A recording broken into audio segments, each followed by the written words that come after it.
Ibu bapak, saudara-saudari, rekan-rekan muda dan adik-adik, hari ini menjadi hari yang spesial untuk gereja semesta. Karena di Roma telah dibuka untuk Pekan Keluarga Sedunia yang ke-10 yang dirayakan pada 22 sampai 26 Juni. Dalam kesempatan ini, kita akan bersama-sama mendoakan, mendukung di dalam kehidupan lingkungan dan juga keluarga kita masing-masing. Kita akan bersama-sama merenungkan satu gambar yang dibuat oleh Pater Marco Ivan Rupnik. Ada 4 elemen pokok yang akan kita renungkan bersama, dan di masing-masing elemen itu memiliki kekuatan, daya luar biasa untuk memaknai apa arti kasih keluarga sebagai sebuah panggilan dan jalan kekudusan. Mari kita bersama-sama renungkan. Gambar yang pertama, pria dan wanita terselubung. Dalam Amoris Laetitia nomor 72, Paus Fransiskus mengatakan bahwa panggilan keluarga suami istri itu merupakan jawaban dari panggilan khusus kasih suami istri yang belum sempurna, menjadi simbol antara hubungan gereja dengan Kristus Yesus. Yang menarik adalah rupa-rupanya di dalam hidup perkawinan, seorang pria itu akan meninggalkan ayah ibunya beserta keluarganya, lalu menjadi satu dengan istrinya. Dikatakan di dalam Efesus, mereka akan menjadi satu daging. Nah, ibu bapak saudara-saudari, gambaran tentang jawaban terhadap panggilan dari Allah untuk hidup bersatu di dalam keluarga itu mengingatkan saya pada sebuah fenomena yang menarik. Ketika seorang suami dan seorang istri sama-sama berkomitmen mengatakan ya. Ada fenomena menarik untuk melambangkan bagaimana ikatan cinta suami istri itu abadi. Jadi ketika seseorang mengucapkan janji pernikahan, suami istri tentunya ya, bukan suami-suami, bukan istri-istri. Nah, mereka berdua mengikatkan hubungan mereka dengan sebuah gembok. Lalu gembok itu ya, dikunci. Set. Nah, lambang ikatan inilah menjadi ikatan bagaimana ketika karakter suami istri ini berbeda, tetap disatukan dengan janji. Dan janji itu merupakan komitmen, jawaban ya terhadap hidup persekutuan di dalam Yesus Kristus. Nah, fenomenanya ini adalah namanya gembok cinta. Sesudah mereka menggembok, nah, hubungan mereka itu diharapkan hubungan antara suami istri yang mereka sudah katakan di hadapan imam, di depan altar, di hadapan Tuhan, di hadapan jemaat akan abadi. Lalu biasanya kuncinya ini dibuang ke sungai. Karena apa? Karena disitulah kunci mereka bersatu di dalam ikatan yang sudah mereka rekatkan bersama.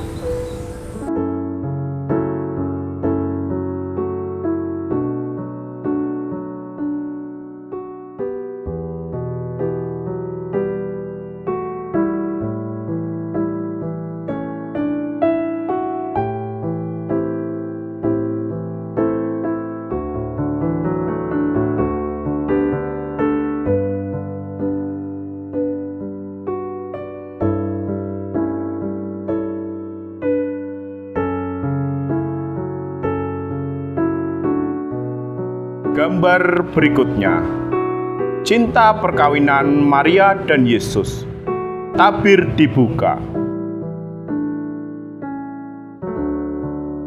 Tangan Santo Paulus membuka tabir. Sekarang kita memahami bahwa cinta suami istri adalah cerminan dari cinta kasih yang tak terbatas dan tak terpisahkan yang dimiliki Yesus bagi gereja.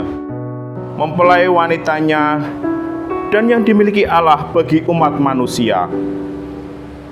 Cinta kasih yang dihayati dalam keluarga mengungkapkan gambaran, meskipun terselubung dari kasih Allah yang tak terbatas, yaitu cinta perkawinan. Dalam pesta perkawinan di Kana, di situ Bunda Maria hadir dan Yesus melakukan tandanya yang pertama. Yesus mengubah air menjadi anggur setelah Allah menyerahkan anaknya untuk kita, dan setelah Yesus mempersembahkan dirinya wafat di kayu salib untuk menyelamatkan kita. Maka kasih Allah itu menjadi nyata kepada kita, dan kita mulai merasakan misteri cinta kasih yang begitu besar. Inilah sebabnya Santo Paulus dapat mulai membuka tabir, dan kita dapat melihat sekilas beberapa aspek cinta kasih Allah dalam cinta seorang pria dan seorang wanita.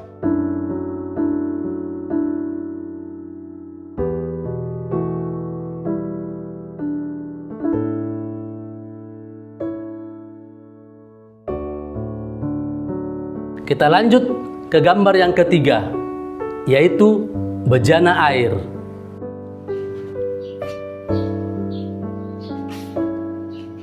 Dua ribu tahun yang lalu, Yesus merubah air menjadi anggur. Kisahnya pernikahan di Kana, bahwa Yesus merubah air menjadi anggur. Bunda Yesus, Maria, mengatakan mereka kekosongan anggur. Setiap kisah keluarga pasti mengalami krisis-krisis perkawinan. Salah satunya krisis yang dialami perkawinan ialah krisis kepercayaan. Kalau sudah kita krisis kepercayaan, bukan saling menyalahkan pasangan kita, melainkan kita harus saling mendukung. Krisis kepercayaan terjadi juga kepada pemuda-pemudi kita akan takutnya mereka untuk melangkah karena mereka kurang percaya diri. Karena mereka tidak siap akan hal-hal zaman sekarang, yaitu secara materi dan segalanya. Maka kita harus mendengarkan apa keluhan anak kita dari hati kita yang dalam. Begitu juga anak kita harus mendengarkan kita. Jadi obat atau untuk mengatasi krisis, kita harus saling mendengarkan dari bejana hati kita.